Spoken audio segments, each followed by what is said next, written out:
இச்செய்தியை வழங்குபவர் Aalayam associates private limited property developers. Aalayam associates private limited, number 52, third floor, 3B, Ram Darbar, Sterling road, Nungambakkam, Chennai 6,34,000.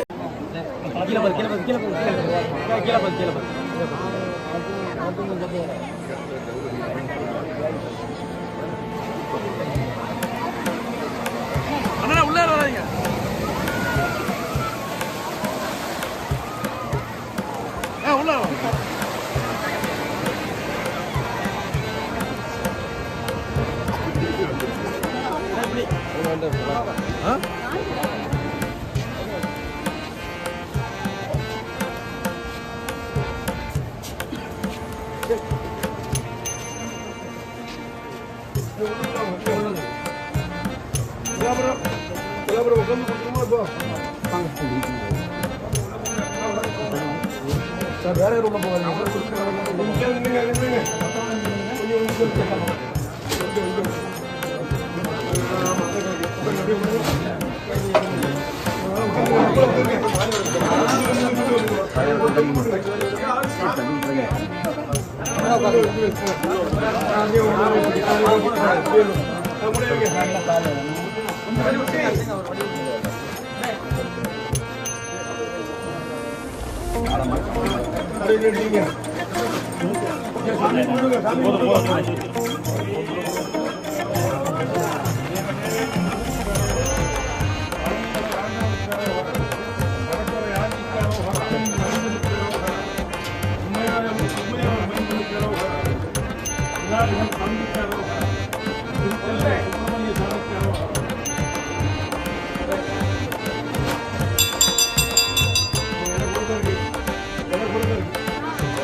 நேற்று மாலையிலிருந்து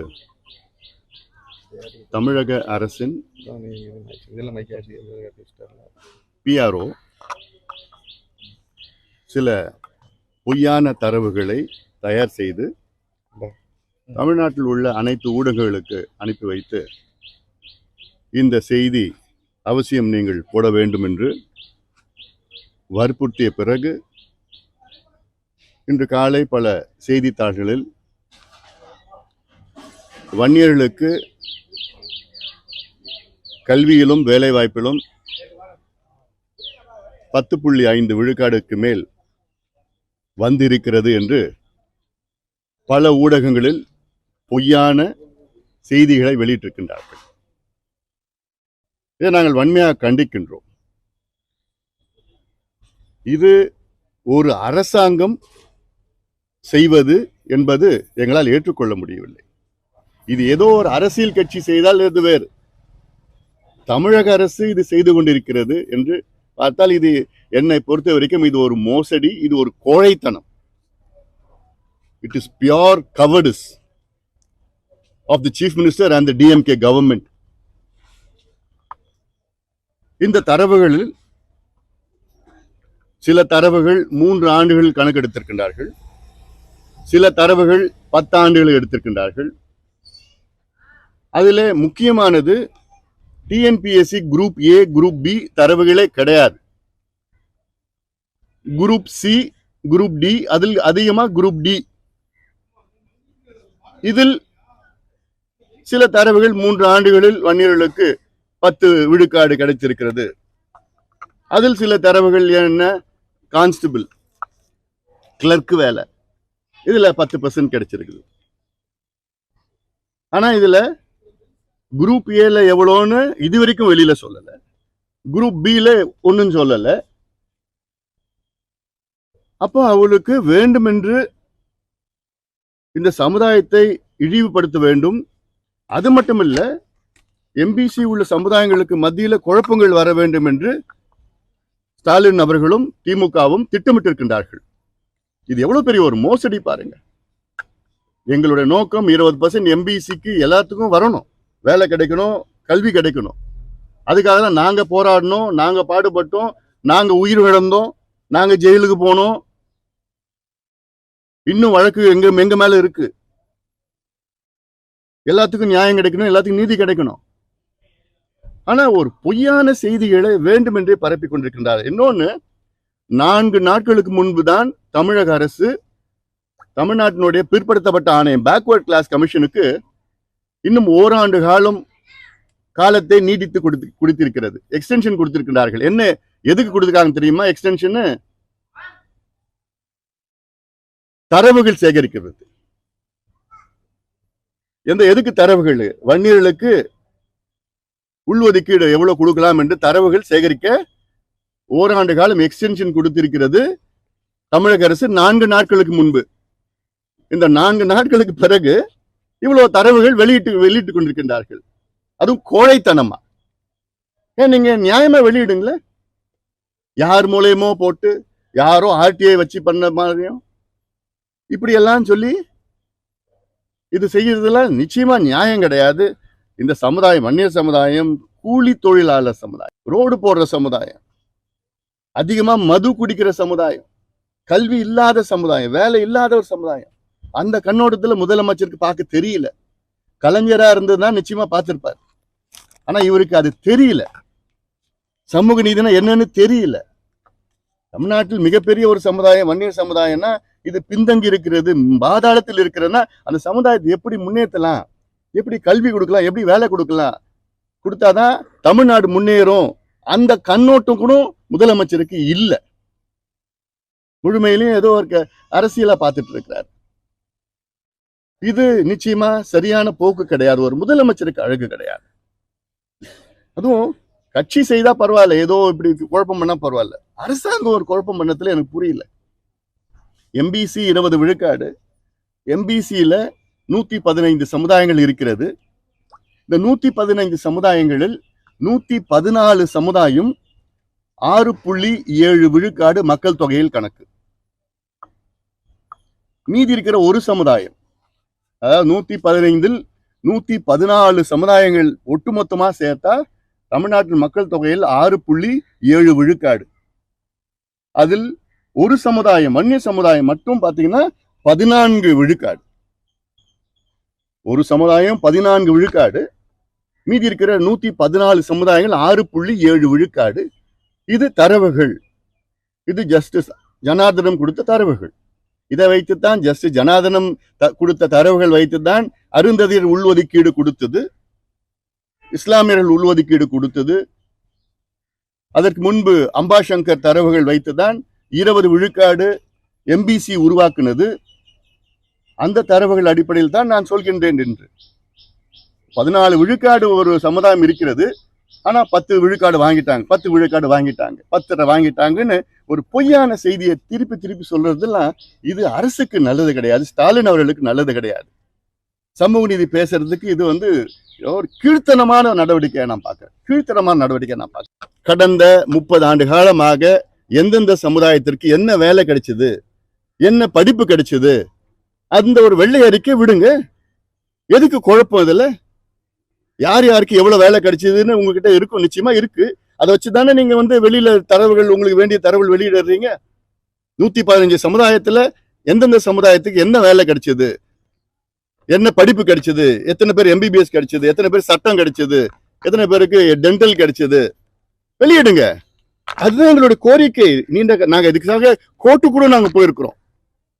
நாங்க கோர்ட்டுக்கு போனோம். கோர்ட்டுக்கு போனப்போ அப்போ தமிழக அரசு என்ன சொன்னாங்கன்னா, இது சட்ட ஒழுங்கு பிரச்சனை வந்துடும், சமுதாயங்களுக்குள்ள சட்ட ஒழுங்கு பிரச்சனை வந்துடும், அதனால இந்த தரவுகளை நான் வெளியிட முடியாதுன்னு சொன்ன அரசாங்கம் இப்ப என்ன, இப்ப வெளியிடுறீங்களே, அதுவும் முழுமையா வெளியிடுங்க, வேண்டான்னு சொல்லல.